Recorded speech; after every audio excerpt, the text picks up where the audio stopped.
សួស្តីអ្នកទាំងគ្នាតើយើងមកតរឿងយើងទៀតដែរម៉ោងពេលហ្នឹងតួស្រីយើងហ្នឹងកញ្ញាប់លក់ឯនៅកាត់រឿងហៅច្រើនណាស្រាប់តែពេលហ្នឹងលើសំឡេងទូរស័ព្ទរោដល់ពេលមើលទៅគឺឃើញថាយកឈិចទេមកទូព្រោះយើងទេមកទូស្រីហើយគេនិយាយថាទូស្រីក៏សួរថាមានការអីដែរលោកបើលោកមិននិយាយទេខ្ញុំបិទទូរស័ព្ទហើយបងគ្មានរឿងអីធំដុំទេទូប្រុសនិយាយអញ្ចឹងគ្រាន់តែថាដេកមិនលក់បើខ្លួនដេកមិនលក់ដែររំខានគេឲ្យគេដេកមិនលក់ដែរមែនទេបងគិតពីអូនក៏ដេកមិនលក់ដូចបងដែរត្រូវទេនិយាយអញ្ចឹងស្អែកលោកទំនេរទេហើយទូប្រុសយើងថាអូនមានន័យថាចង់ណាត់បងមែនទេទូស្រីក៏សួរក៏ឆ្លើយថាខ្ញុំមានរឿងប្រាប់លោកម្ចាស់ស្អែកហ្នឹងម៉ោង3ជួបគ្នានៅហាងអាហារចិននៅផ្លូវហៅតុងលឺអត់យូឈិលឺអត់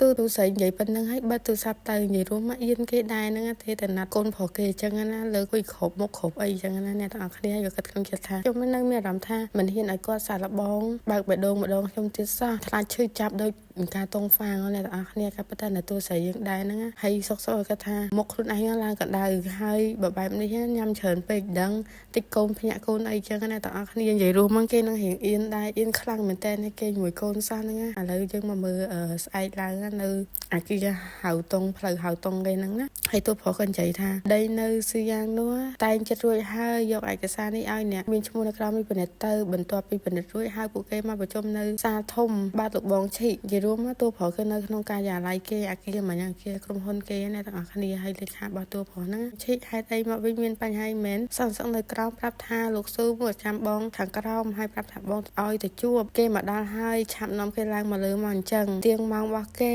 កងតូចរបស់ខ្ញុំហើយទៅលេខាសាបងឈិគឺថាមិនមែនលោកស៊ូបងស្រីថ្លៃខ្ញុំនោះទេនាយកក្រុមហ៊ុនគ្រួសារតកូស៊ូណាបងអញ្ចឹងបងនៅចង់ជួបគេទៀតអត់បងឈិហើយទៅលេខាទូប្រុសនឹងសួរអញ្ចឹងណាហើយទូប្រុសថាគេមករកអីយើងមិនទៅជួបគេទេរកលេះដេញគេទៅវិញទៅតែគាត់នៅឈរនៅក្រោម3ម៉ោងហើយបងខ្ញុំលើពីសន្តិសុខថាគាត់មកតាំងពីយើងបើកអាគារមកម្លេះហើយប្រាប់ថាចង់ជួបបងតែគេមិនអោយឡើងមកហើយគាត់នៅចាំក្រោមហ្នឹងទៅព្រោះគាត់ថាទុកឲ្យគេចាំទៅអញ្ចឹងបើគេពេញចិត្តនឹងចាំហើយកុំខ្វល់តាមយើងទៅសារប្រជុំបងឈិសន្តិសុខនៅក្រោមធ្វើអញ្ចឹងដែរតែគេជាអ្នកប្រុសតួសារតកូស៊ូសុកសាប់តែយំមុខសន្តិសុខអញ្ចឹងមនុស្សច្រើនណាស់នៅក្រោមឈរមើលបុគ្គលិកជាច្រើនចំណាំមុខគេទៀតហើយគេក៏ចាប់ផ្ដើមដើរប្រាប់ថាចង់ជួបលោកដាច់ខាតខ្ញុំមកក៏ឆ្ងល់ដែរថាបងបានធ្វើអីទៅលើគេនោះហើយទូប្រុសយើងនឹងរៀងមួម៉ៅផងអីផងអញ្ចឹងណាចង្រៃ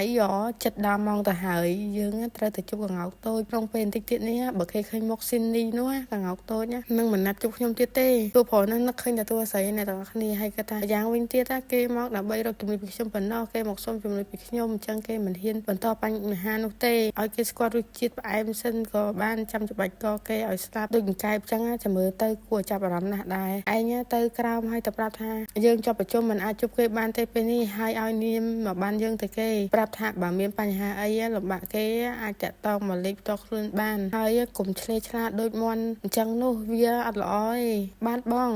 ភាគ40គឺបានចាប់ត្រឹមហ្នឹងហើយយើងចាំមើលថាតួប្រុសធ្វើបាបប្អូនតួស្រីយើងបែបណាប្អូនដេរិឆានហ្នឹងអ្នកនរគ្នាអូខេ goodbye